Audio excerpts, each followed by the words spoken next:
Yeah, all right. Well, thank you, the three of you, for being here today. I appreciate it. To start, we talked about this backstage a little bit, but you all come from extremely different areas of the industry. I'd love to just start with kind of hearing from each of you, what does security look like to you and why does it matter? Please, you want to go ahead, yeah. Okay. All right, so hi everyone, I'm Pascal Gautier, I'm CEO at Ledger. I always start this by asking, can you raise your hand if you own a Ledger? Okay, thank you. And for those who didn't raise their hands, ledger.com. It's very friendly on mobile. Get your Ledger now. So good pitch, yeah. Ledger, we're a security company. And so for us, we started with this chip and pin technology, the stuff that you have on your credit cards, and we adapted this to the world of cryptocurrencies. To own a crypto means that you own a secret, a cryptographic private key, and that private key is on your ledger, is on the secure element. So, you know, the basic definition for us of security is just to say that, you know, bad actors cannot access your private key, and they should not be able to access your private key when your private key is at rest, as in it's in a drawer somewhere at home.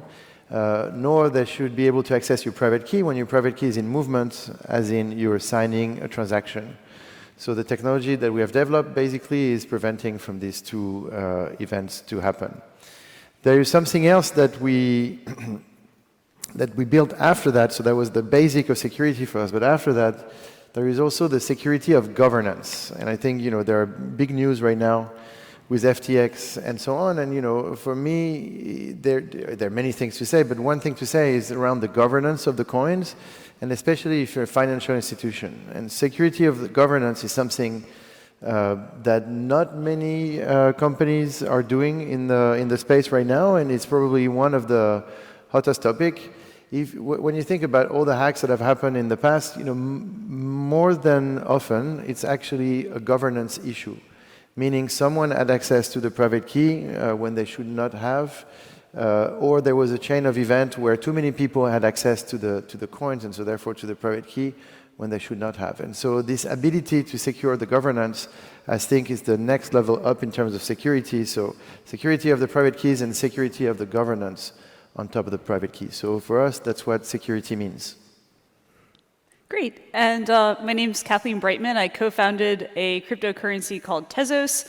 Tezos is notable for having basically a formal mechanism for proposing, ratifying, and instantiating upgrades to the protocol. It's done that 11 times. It's going on its 12th.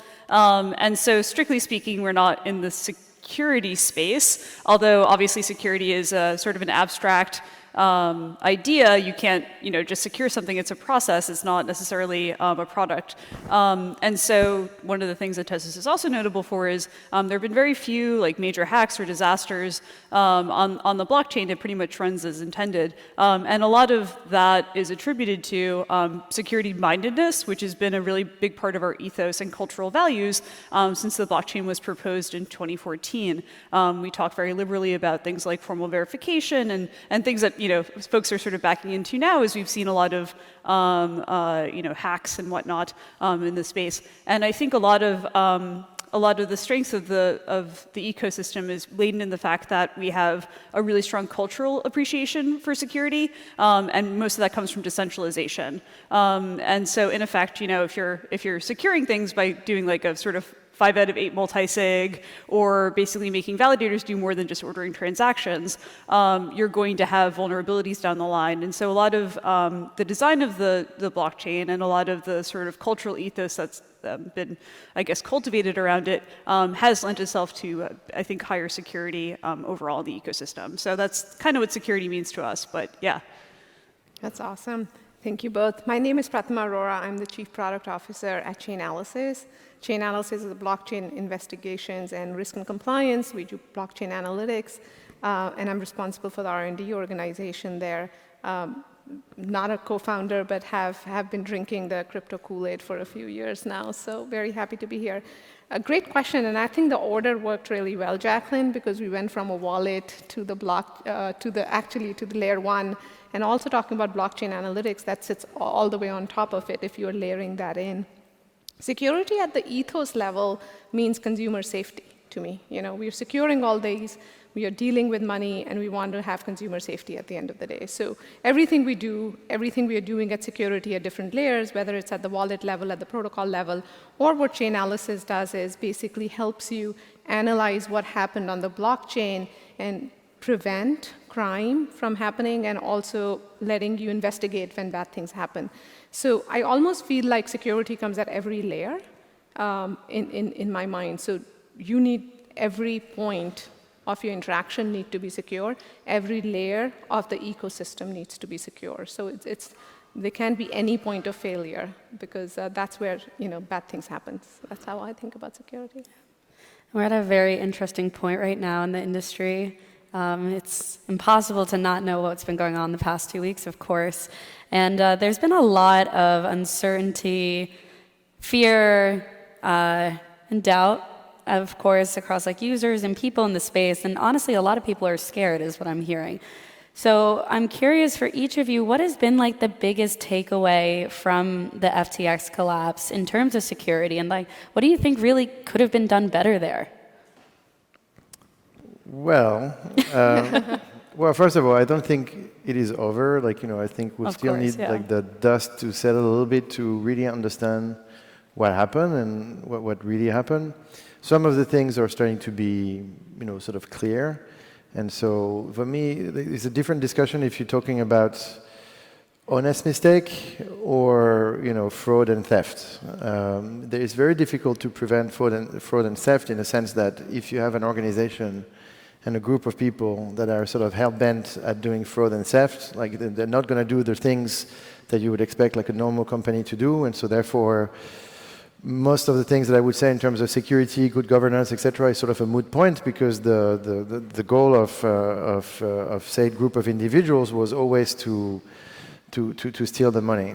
And so in the FTX story, it's starting to be more every day a bit more clear that vast sums of money have sort of disappeared and sort of vastly mismanaged by SBF and its management team. And so therefore I think they fall into a different category than, let's say, a normal exchange that didn't have the right procedures in place, and so therefore, as a result, got hacked or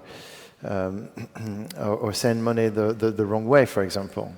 Like it just happened to Crypto.com. It was an honest mistake. They wired $400 million to the wrong address. And so that was clearly a governance issue, because you should never be in a position to wire that kind of money to an unknown address or an address that was not the right one. And thank God the phone got returned. But you can see that there are two kinds of actors here. The bad actors will always be bad actors, and good actors need to upgrade security and security around governance. And I think the big wake-up call for the industry is this. There is even a question whether exchanges should be everything, and the exchange and the custodian. Probably there is a good case here to say that it would be nice if the exchanges could just do the trading and custodians play their role in terms of custody. But this is, a discussion for, what good actors now in this market should do. I think the accounting question is a bit more interesting than the security question, because there's really a lot of stuff that fell because of lack of basic controls, which I guess to Pascal's point is more of a governance issue. My takeaway just from the Tezos ecosystem. So Tezos is never listed on FTX, so we were left out of that particular party. But one of the curious things is most exchanges that do list Tezos also participate in baking, meaning validating the network by running a specialized piece of software. And oftentimes they have to do so by custodying tokens themselves, and basically people from the ecosystem participate with the exchange in order to delegate this right to them. And what's interesting is that has an implication on the transparency in the way that you custody things. And I think it's telling that FTX never participated in this, not in Tezos, not in many other ecosystems as well that also use proof of stake and have this concept of exchange staking. So I think, from my perspective, one of the things you can do as a consumer in this market is demand proof of reserves. and to basically demand that like there's some sort of transparency in accounting, and that's at the heart of not your keys, not your coins. Like you should obviously be using a ledger or some sort of hardware device to really secure any substantial amount of tokens that you would like to use again. But for simple trading applications and things like that, at the very least, as a consumer, you actually do have a ton of power. So demanding those basic things and like being wary of anyone who's not baking on Tezos, of course. But I guess that brings into the Chainalysis wheelhouse. Yeah, no, great question, actually. I think there is no way anybody has ever escaped the Twitter in the last 2 weeks who's been here. I think that, first of all, my heart goes out to people who've been impacted, because there have been a lot of people who've impacted, lost all their life savings, so we definitely sympathize with them. I think we at Chainalysis, and I look at it as like a fraud and a failure of an individual or a contagion in the industry versus a systematic problem in blockchain. So yes, we've had that issue, which is true for any industry. You could have that. We've seen cases of that in other industries in the past as well.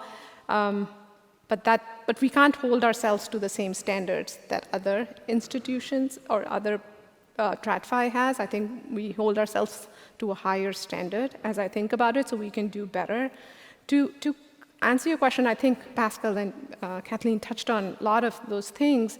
I think there were 2 points that I would have made, transparency being number one, which Kathleen, you touched on. Like, it's not only proof of reserves, but it's the entire transparency. There's like the other side of it, like what are your liabilities as well. So you almost need transparency. And DeFi in some ways has been minimally impacted, if at all, is because of that transparency innately built into it, which was missing from some of these centralized exchanges. So they need to come to the table and say, okay, how do we provide that transparency on that?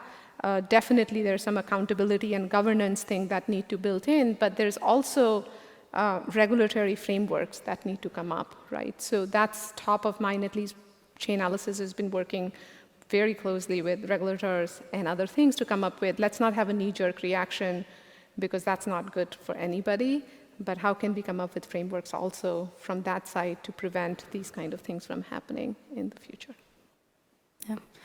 In general, taking a step back from FTX, looking at the whole industry, I'm really curious for each of your perspectives on this, but is the responsibility for security in the hands of the creators and founders, or is it in the hands of users? Like, who is truly responsible here? Well, I mean, I think we all come from this at different angles. Go ahead. Yeah, which is part of the strength of this panel, of course. But at least speaking personally, obviously, cryptocurrencies are basically meant to disintermediate. That's explicitly their purpose. And I think if you're, not designing something where users can be empowered in some form or another, you're not doing a good job of designing your protocol. Basically, you're just shifting the onus from one centralized actor to another. So, there's sloppiness in some other designs of cryptocurrencies, namely like putting everything into a multi-sig is how you've gotten so many awful hacks in the last few years. There's also this idea of making validators do more than just, ordering transactions, which I think is also cruising for a bruising, though less obviously so. So there's a little bit of the design aspect, but essentially if you're not giving people, if you're not shifting the balance of power away from one centralized entity to, more, I guess, individuals, then you're not doing a good job as a designer of these systems. Obviously, it's a very explicit difference than running a service or running a business. So I would think it's both, right? Like, I don't know how you could say that the onus does lie on builders more a bit, because you can't expect an end user to understand everything. And that's where ease of use comes in. A lot of times you can think about, but I would put more onus on the builders. But I won't you can't do, stupid things and expect that you'll be secure just because somebody did that, right? So there are a lot of scams happening where end users end up using it. I think we can do a lot better. Like, a wallet could warn you if you end up giving access to your keys by accident. That could be built in our softwares or places where we can help the end users. So I would say it weighs towards builders, but it's not zero on the end user. Yeah, I mean, for me, there are two things. First, there is education, and then there is the UX, UI obvious issue. On education, every time you have a real technology transformation, whether you want it or not, as whoever you are, you need to sort of forget what you think you know and learn something new. You can think about every technology evolution that we just went through, you know, internet, mobile phone, etc. There was always a resistance as you go into these new technologies. When there was the internet, I remember people saying like, oh, well, yeah, when I would never read my newspaper online, I always want to have the paper in my hand. And so, but bit by bit, like people, you know, learned a new way, and, you know, now we all became sort of digital beings. And I think with Web3, blockchain technology, I mean, you call it how you please, or Bitcoin, or Tezos, or whatever it is, those public protocols, I think we need to unlearn Web 2 and learn Web 3, in the sense that Web 2 is something where you don't control anything. You are the product for bigger companies, and so therefore you click yes, yes, yes on everything that you do without thinking twice, and you sacrificed freedom to convenience. It's very convenient, and so you're okay to give, you know, freedom away, privacy away, etc., etc. The problem with Web3 is it cannot work if you click yes, yes, yes, because now suddenly, if you want to really interact and if you want to have your private keys, and for me, Web3 is when you own your private key, okay? If you leave your coins on Coinbase, which is all good and well, you're not Web3. You're it's just like buying an Apple stock on Robinhood. So for me, it's a different use case. But Web3 is about interacting with your private keys, and so therefore, you need to understand what you're doing, because ultimately it's value, it's your value, and so you can't just be careless about it. And so there is some convenience that will go away as a result of this, because you have just to be much more responsible, in a sense that now it's yours and it's for you to worry about it. But similarly, what you do with your home, I don't think you leave your home with the door wide open and, you know, like the dog sort of unattended and whatever, like, and the fire is like open, like, you know, every day you think about things and you try to secure your environment. And so you need to understand that when it comes to your digital environment, you have to secure it as well, because suddenly you own something online which is very new, and so you have to secure it.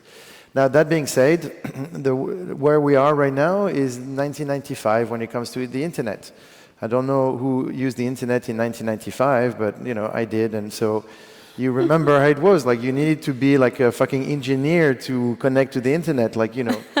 You know, 1 out of 2 times, like, you know, my computer wouldn't connect. You needed to enter into the DOS and to do many things that you don't do anymore. Now, internet is like a magic thing at the tip of your finger. You open your iPhone and boom, voila, it works.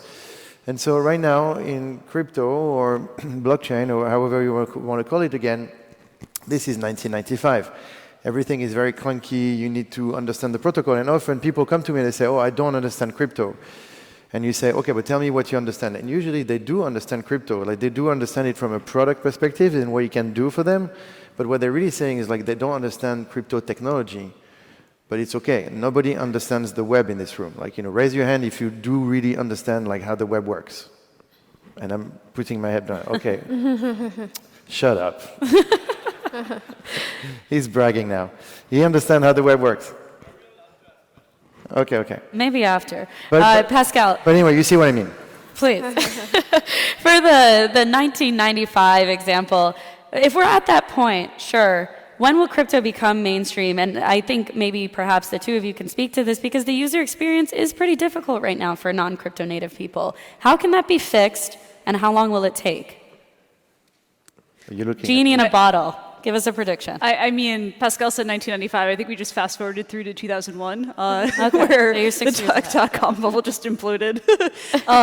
No, I mean, listen, I think a lot of people, like, so I do think this industry has gotten the attention of mainstream tech companies, many of which are specialists at creating UX designs that are more intuitive. I mean, there's a $1 trillion company that does it best, Apple, and a bunch of other really great groups of engineers who are trying to figure out whether it's integrations into NFT land or something else, who are trying to basically try to fix the UX problem. And I think that's really good. I think that's actually a really encouraging sign. And, you know, one of the good parts, if there are silver linings to these types of implosions and pretty much massive bear markets, is that it does tend to get the tourists out, and some of the people who are kind of glossing over the details for the sake of, either raising, money or doing something kind of egregious, not really thinking about the product, tends to kind of scare those folks away. So yeah, I hope it doesn't take 27 years. Yeah. Because that would be scary. But it's time to build. And I think, Pascal, absolutely, I think +1 to ease of use and education. I think if we are in that phase, we've always seen like electricity took 50 years to come to mainstream, and then phone took 10 years. I think this should probably take 3. So, yeah, I think. Let me say something. Please. I'm going to try to make people, react. I think the industry right now is what we call business to geeks. It's a very young industry, and it has been primarily designed by engineers, which is fantastic, and engineers have done an amazing job. But engineers usually, and they're not product people, and the problem with what you see right now in the market is, if you think about Web3 products, you don't have many. I mean, like who are the top companies in the space, like FTX, Binance, etc. Well, not anymore, but yeah. Huh? not anymore.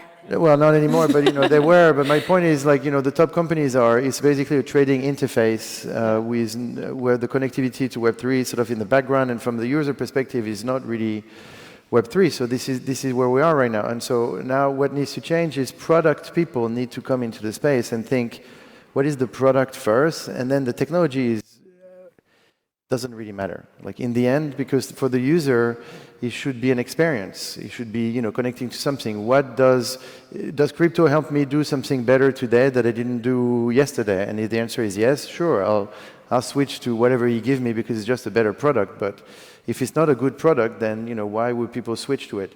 I think there is a miscommunication in terms of the number of users that are reading crypto right now. We say 300 million. I don't think that's true. I think there's a lot of people that are in exchanges, and so they're counted as crypto users, but actually the only thing they did is to buy like a Bitcoin on Binance, which is good. Again, like, do whatever you want, but this is not crypto. This is not engaging with the protocol. You're not actually doing Web3. So from where we sit at Ledger, we have a developers platform, we have an open platform, and a lot of people are coding on it. And I can tell you that there are many use cases that are coming, and many teams that are working on the product. What do I do once I have my coins? Like, what do I do with them, and how do I engage with communities, et cetera, et cetera. So it's coming. Going off of all of this, crypto is often compared to the wild, wild west.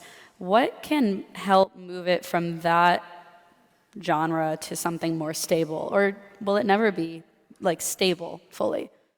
Is that what the industry is not supposed to be? Define stable first. I think that's very important.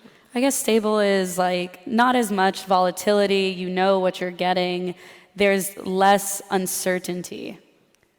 I think if we want crypto to go mainstream, and we want wider adoption, which we all want because it helps us as an ecosystem. The more people in it, the better it is for everybody who's building, because if you're a builder, you have consumers. If you're a trader, you have more people trading. So I think you do want safety, security, and intent stability in a lot of ways to attract mainstream, right? Like that, when you hit mainstream, that's success. If internet, going back to that example, if stayed where it was in 97, 95, and didn't become mainstream, where we were just using it on our phones all the time, we wouldn't have called it a success.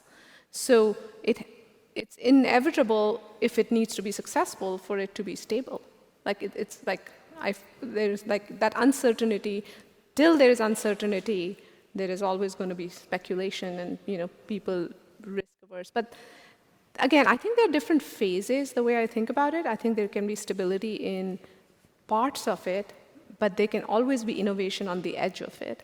And whenever you're innovating or bringing new use cases, there's going to be some kind of a learning curve as you're doing that. While, if you think about stability as a curve, you could hit stability for some use cases while you're still innovating on the edge, and new things come up, which is true for any technology. So even in internet, like email was the first one that came up. Email became stable very fast. But the innovation hasn't stopped. Then came e-commerce, then came other things. So I almost feel like you have to hit a stability curve for certain use cases while innovation continues on the edge. Yeah, I agree with you. And kind of riffing off of that, I think, basically the first tranche of this, the first 10 years of this industry has been defined mostly by speculation. And that, speculation is actually very useful for price discovery and a few other things, but just for the sake of itself is not necessarily the healthiest thing in the world. As cryptocurrencies have become more mainstream in some form or another, people know more about it, or companies want to use it, people want to use it. I think the major barrier that we found is speaking from experience, is actually scalability of the blockchain. So we use these centralized systems because basically they're convenient. And the reason that you don't have everything just loaded onto a blockchain is often because a blockchain can't handle it. If there's a few big companies, Ubisoft notably, that use Tezos as kind of a component to some of its solutions. And part of what we've learned from talking to these stakeholders is that really the scalability of the blockchain is the limiting factor for why they wouldn't use it for more extreme use cases, for example. And it kind of explains sort of the equation a little bit if you look at it backwards. But all it's to say, that's part of the reason that for the next year or so, I think most of the engineering teams that I'm familiar with in the Tezos ecosystem are working on getting to 1 million transactions per second. It's really just being able to facilitate these things and actually competing with the centralized services, which right now are winning hand over fist because they just provide a better service, better experience to everyone else's point. Mm-hmm. Well, for me, I think that for now, what this moment says is that the industry has been led by speculation and greed, and I don't think that's what crypto is about. But maybe personally, I never joined crypto to watch the price of Bitcoin go up and down, and actually, it's not really my concern. My concern is more sort of what's the utility and what is the product. So going back to what I said on product. And so I think it's a good reminder that there were so many tokens that exist today that have value that is coming out of nowhere with no real communities behind, no real developers communities behind, etc. And so this is not what crypto is supposed to be. I mean, crypto is to be something where people are free, people are empowered, and people can access an open financial market, an open peer-to-peer network, etc., and to exchange value. There are many use cases that are coming that are just super interesting. I mean, art on blockchain, and what Tezos is doing on this, I think is super interesting. I mean, I visited an art gallery in New York the other day of NFT. Is the future of art. And if you speak to artists, not just NFT artists, but artists that are moving into NFT. Come to Basel, Miami and see Tezos booth again, yeah. Exactly. No, but and so it's funny because this happens, if you want to wash FTX off of you, go to Art Basel and see what crypto does to art. It's an amazing use case. And when you speak to artists, it was what they were waiting for, but not so much of the technology, but as the product. And suddenly the art becomes unique. It's very easy to exchange, to show, to display. I mean, it does something that is very new and that shows you a glimpse of the future and why people will use blockchain rather than something else. Yeah, I mean, just to Pascal's point, people have been, posting digital art as long as the internet's been around, but what's been really difficult for them has been to basically enforce scarcity and trade these items. And for digital artists, this has been extraordinarily empowering as a technology. And so, I mean, solving problems would be a great way to get more adoption. There's a lot of solutions in search of a problem in crypto land. Look no further than 99% of the pitches that I get in my inbox. But that's a very organic process that really wasn't architected by anyone in particular. And there have been a lot of efforts to basically make digital art a better business, Sedition and some of these other precursors, and yet none of them have been as powerful in the art market as Hikkaknook, which is a Tezos based network website. Okay, last question, super quick, 30 seconds or less. Given that we're kind of in a bear market, crypto winter, we had the FTX collapse, everything, what does the road to recovery kind of look like for each of you? Well, what's the path forward? I mean, this isn't like a crypto winter. It's like the crypto KT extinction. It's really bad. Everyone's got their own interpretation. I intend to be one of the crocodiles who survives, mostly just through grit and working my ass off. But yeah, no, I think the way forward is to just try to focus on solving big intractable problems that we're going to see arise in 2 or 3 years when hopefully the mood shifts a bit. Mm-hmm. It does set us back to build the trust back. Given where we are in a situation, we will see some slowness in adoption. It's inevitable because there's going to be a lot of, in some ways, people uncertain about what those times are. As a builder, because I'm an engineer, I feel like this is the time to hunker down and build, and the best companies will survive. We will weed out things that don't work, and we would weed out bad actors, as you mentioned, right? So you're going to come out of it stronger and cleaner. That's how it's like a cleansing round. Well, look, I watched the price of Bitcoin just before coming on stage, and Bitcoin doesn't seem to care. So for me, what it says is, keep building, keep engaging. Users, I think, make the difference between FTX going rogue and Bitcoin and cryptocurrencies being dead. So I think, let's not make FTX more than what it is. I think it's a bad actor going down, and this happens in every business, everywhere. This is the third of the magnitude of Maddox. Maddox was 30 billion, and apparently FTX is 10, so it's still a third of Maddox, so it's not that bad. I mean, I'm kidding. Sorry for the people that got impacted at FTX. It's a terrible story, but my point being, like, a bad actor, when Maddox went down, nobody questioned the financial system or the dollar. It's not about the system, it's not about Bitcoin, it's not about crypto, it's about a bad actor. So I think we should be focused on building products and onwards. Yeah, I think it takes us to the next level of maturity, which is good for our industry. Nice, there we go. All right. Well, thank you to the three of you for joining me on stage, and thank you everyone else for listening in.